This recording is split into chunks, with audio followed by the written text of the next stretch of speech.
Celebrating Black History Month in the Minnesota jurisdiction, Church of God in Christ.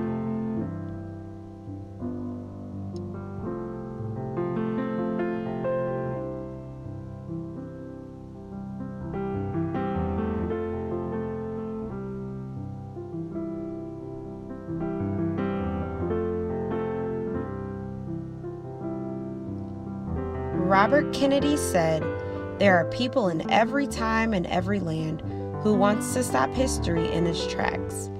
They fear the future, mistrust the present, and invoke the security of a comfortable past, which in fact never existed." Black History Quiz, Fact or Fiction?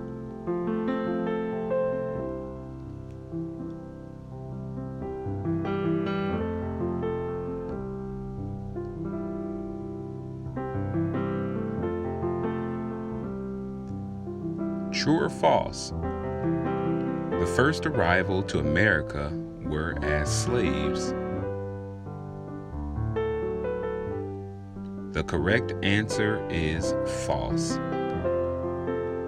Africans arrived in America in the late 16th century, not as slaves, but as explorers with the Spanish and the Portuguese. True or false? The majority of slaves came to what became the United States in the 18th century. The correct answer is false. Only a little more than 300,000 captives came to the United States. 90% of enslaved Africans went to Brazil and the Caribbean.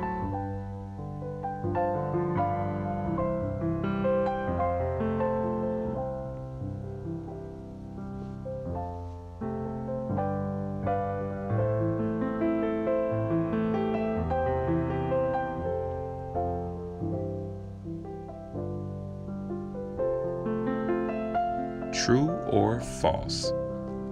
Every African American person's surname comes from the family name that owned their ancestors. The correct answer is false. While some slaves took the last name of their master, not every slave held the name of the men who owned them. Records show that slaves on the same plantation often didn't have the same last name. True or false? Blacks never owned slaves in America. The correct answer is false. In 1650, Anthony Johnson was the first slave owner in American history. He was a free Negro who owned 250 acres of farmland in Virginia. He had 5 indentured servants. And by 1830, 3,775 free Negroes owned a total of 12,760 slaves.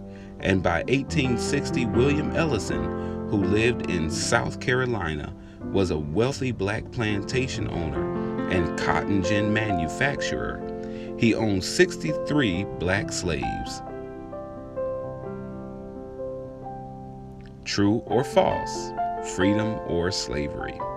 Harriet Tubman rescued 1,000 people in 19 trips. The correct answer is false. She was born in 1822 in Maryland and lived on the Anthony Thompson plantation. She escaped slavery at the age of 27 years old. She rescued 70 people, family and friends, during 13 trips to Maryland. She did not rescue people from all over the South because she did not know the landscape and it was too dangerous. She had rescued 50 to 60 people in 8 or 9 trips. Her last trip was in December 1860 when she brought away 7 people. True or false? The Emancipation Proclamation ended all slavery. On September 22nd, 1862, President Lincoln issued a preliminary Emancipation Proclamation, and on January 1st, 1863, he made it official within any state shall be forever free. However, in 1865, with the passage of the 13th Amendment in 1865, after the Civil War ended in 1865.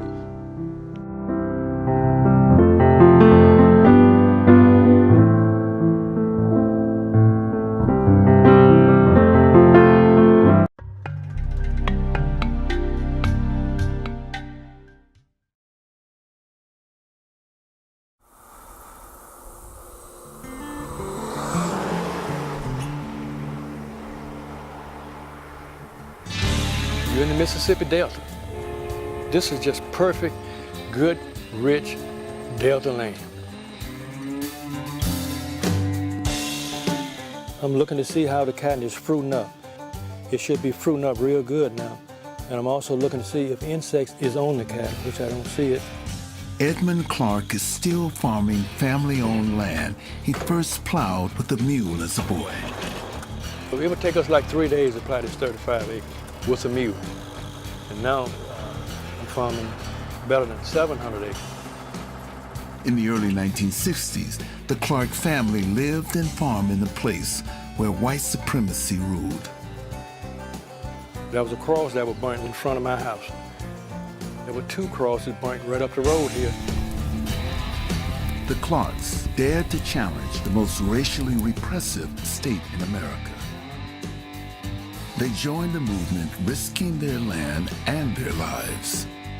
The bowl eventually would open up and it'll be cotton. Theirs is some of the most fertile soil in the world, and it holds secrets of the American Civil Rights Movement.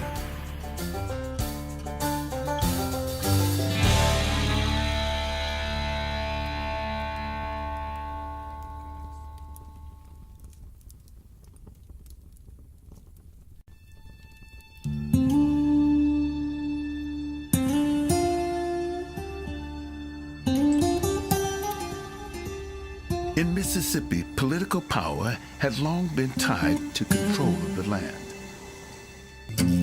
For 150 years, cotton was at the heart of the state's economy.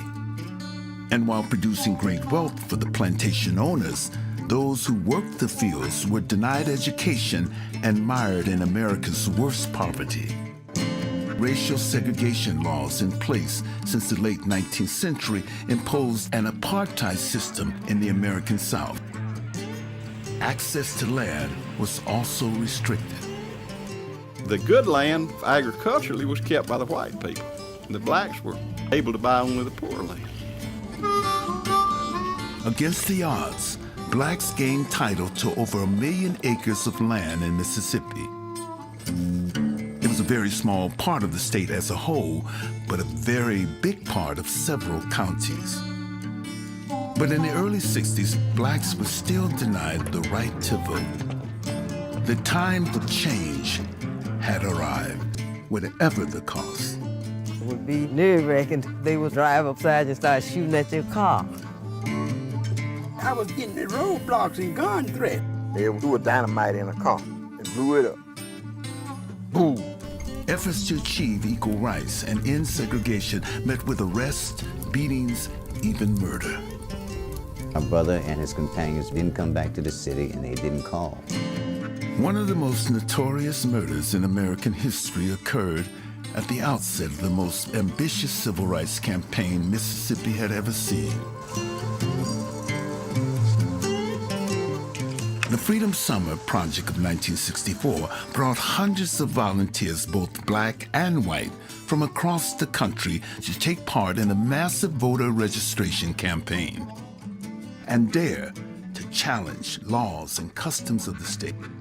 Certainly do not and will not give protection to civil rights workers. What really is important about how the movement was able to take root in Mississippi, there was a network of black landowners This was really our secret weapon. We were not afraid anymore. We was through running. We are landowners, and we can't be pushed down or pushed out because we have the same rights that other people have. It would have been impossible for there to be a civil rights movement in the 60s without black landowners. Untold for decades, this is the story of people behind the movement who changed the nation.